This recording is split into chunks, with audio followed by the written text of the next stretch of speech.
Welcome back to the review crew, you guys. Today's our special Halloween episode. I'm Bina. And I'm Christina, and today we're reviewing Cruella. Here's the trailer. From the very beginning, I realized I saw the world differently than everyone else. That didn't sit well with some people. But I wasn't for everyone. I guess they were always scared that I'd be a psycho. Sorry now. But a new day brings new opportunities. Sorry now. And I was ready to make a statement.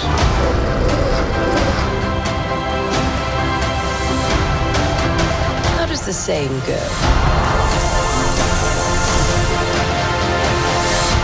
I am woman, hear me roar.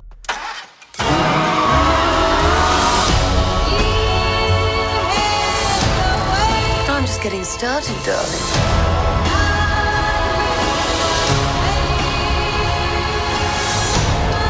The thing is, I was born brilliant, born bad, and a little bit mad.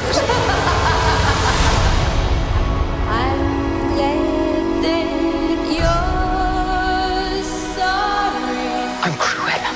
No.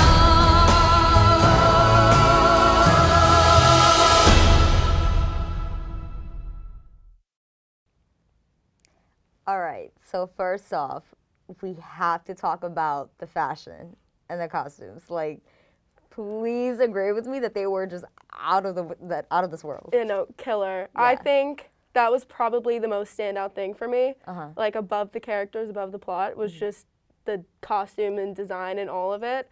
I'm not even that into fashion, but, like, I can recognize good fashion when I see it, and every single thing that was in it was, like, spectacular. Yeah. I think my favorite was when she was wearing almost like the veil-ish like robe, and then lit it With the red dress. Yes. That No. was probably one of my favorites. What about you? No, that was iconic. One of my favorites for sure. And then I loved the one where she was getting out of the Garbage truck? garbage truck. Yeah.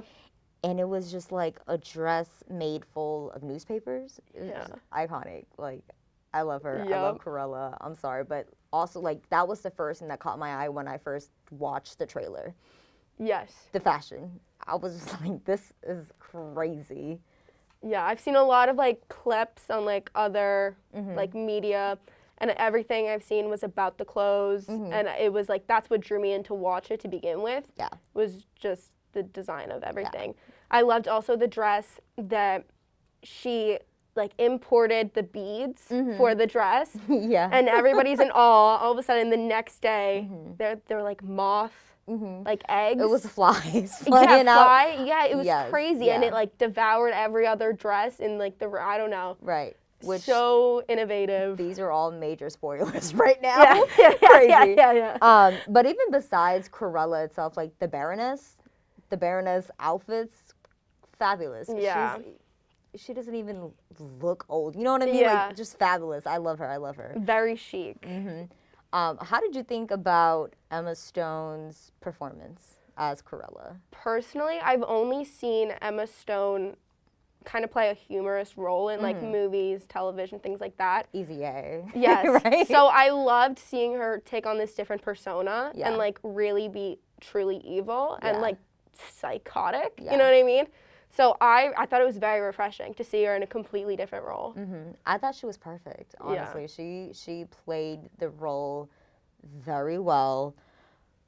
Psychotic, but also, you know, there's a little sad aspect to her character. I mean, like her background story, how she really became Cruella, right? There's like this sadness, and she can really show those two different sides in this film, right? Yes. So I love that about her. And I thought it was so cute. I think the origin story of her just really this movie is all about owning who you are, right? Because I feel like when you watch from the beginning, her as Estella, she couldn't, it felt like she wasn't ever able to be herself. Yeah, right? I feel like she was always forced to fit in. And, like, just automatically based off of her hair, you can't. Yeah. So it's almost like, it is sad in the way that it's like she's forced to fit in and she can't, but then it's also relieving at the end when like she realizes she doesn't have to. Yeah. So the origin story part of it, it kind of made me feel like a prequel, and like I could see how this would develop like into like a sequel of like 101 Dalmatians, because I feel like at the end is when she's truly become like her most evil self. Yeah. Because it is officially like the end of her Estella era. Yeah. So I Yeah. could see how that would like blossom into. Right. Yeah. Which I love Cruella, but it's just so sad how she became Cruella. Yeah. Because me personally, I'm like, baby girl, let it go. Let it go. Because she became so psychotic. And it was, Yes. you don't, and even, you know, her two friends like Jasper, and they were like, you don't have to do this. You know, you don't Yes. have to kill her. I mean, that wasn't her intentions, but he was like, you know, you don't have to kill her. You don't Yes. have to do this. I don't know. I just. Yeah, that was the sad part of watching her become Cruella, Yeah. is that watching her like distance herself from the only people she had was like truly upsetting to watch, because Right. you're like rooting for her and you Right. understand why she's doing everything she's doing, Yeah. but she's pushing away all the people that actually cared about her. Yeah. So you're like, come on, Cruella. Yeah. Like, what are you doing? But okay, so let's talk about how this movie had so many twists and surprises. You thought it was going to be one thing and then it turns to another. Yes.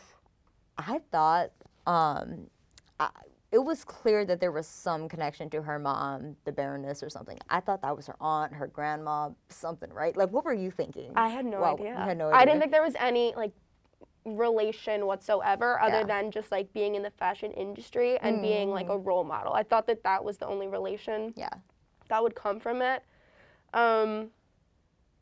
I did, once I saw the necklace and like that, how that tied into it, I probably became more aware of like there's something deeper to this than just idol, because that seemed a little bit too much for me. Yeah. But I never knew that in the beginning of the movie. I was never onto anything. Yeah, for sure.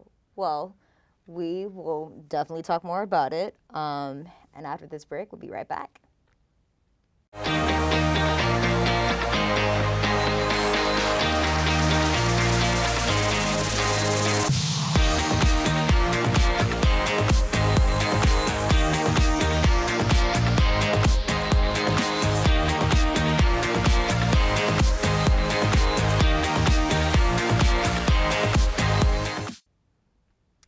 So, getting back to the surprises in the film, right? Did you ever realize, or at least for me, I didn't realize that in the end, Nina Darling, and what's his name? Her partner. So you know how in 101 Dalmatians, the actual movie, the animated movie, there's Nina Darling, the owner of one of the Dalmatians, and then the guy, I forget his name all the time. I think it's Roger. I don't even remember the name. Okay, it was Roger. The two owners of the Dalmatians that create the 101 Dalmatians that Cruella Yes. goes on to steal. So Nina Darling was the journalist. Nina Darling was the journalist, and Roger was the Baroness's lawyer, right? It never clicked to me until later at the end.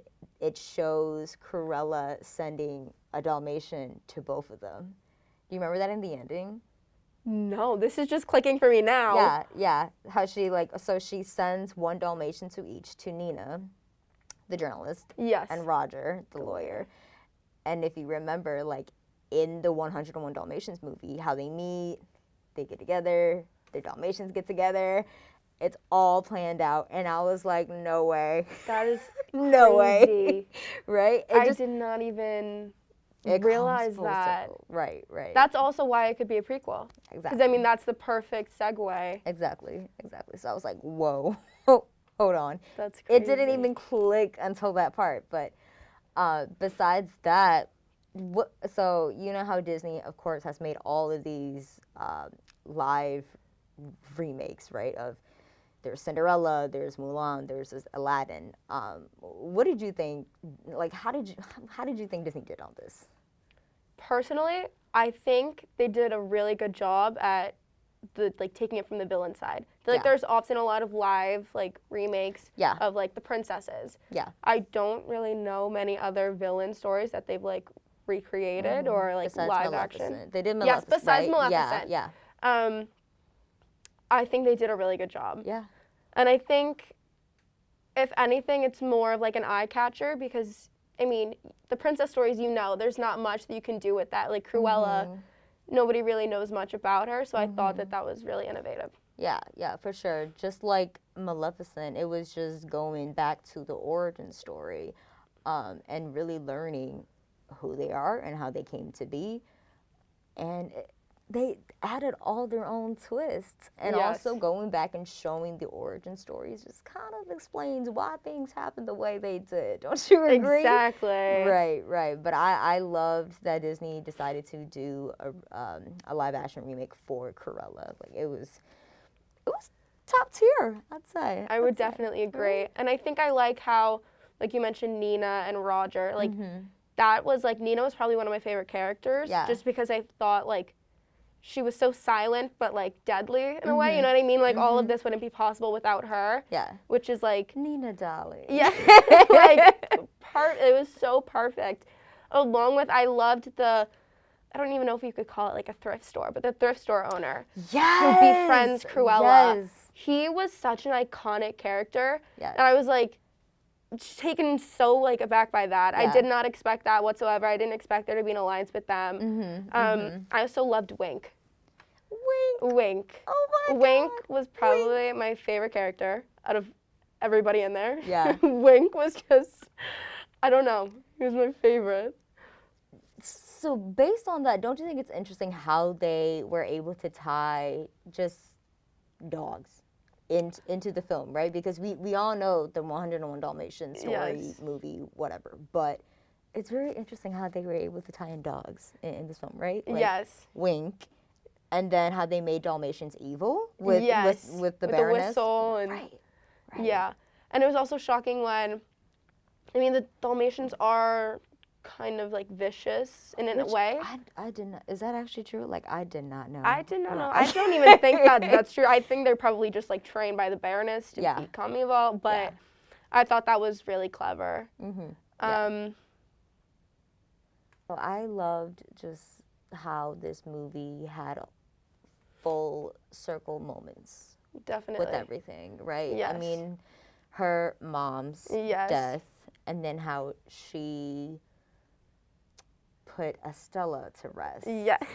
So many spoilers. I don't want to give spoilers, but we're going to give it, right? Yes. Which, okay, so did you That was the one part I didn't Yeah. like. Really? I did not like that. I didn't think it was believable. I don't know. Everything else I was following along with that. I don't know. I thought it was a bad ending. I was hoping that there was another way to expose the Baroness. Okay. Rather than that. I mean, the odds of the whole parachute thing, I don't know. It just, to me, threw me off. Yeah, no, for sure. I mean, Cruella, you can't really hide the face. No, exactly. Yeah, but so with that, since we're there, what would you have rated this? What do you rate this? I would probably rate it 8.5 or 9 out of 10. Okay. Yeah. Honestly, same. Definitely. Same. Yeah, I don't think it was perfect, but it was close. Yes, and I think I would definitely recommend it for somebody if they're you're interested in fashion or that type of thing, because there's so much more to it than just the plot and the origin story. There's a lot more detail that went into this movie that I think a lot of viewers would like. Yeah, like we said, there's a lot of twists, a lot of surprises. Yes. But with that, we'll be right back. That's all for this week. If you want to follow more Review Crew content, go to the Review Crew Instagram, Twitter, and TikTok, as well as Orange TV Network on Facebook, Twitter, Snapchat, Instagram, and YouTube. Find the Review Q's podcast on Spotify or on our website at orangetvnetwork.syr.edu, where you can also find our blog and more OTN information. And check out this week's screening hosted by University Union, Old. Also, be sure to check out Friday Night Movie Night on OTN. This week's movies are House on Haunted Hill, Night of the Living Dead, and A Bucket of Blood. See you next week.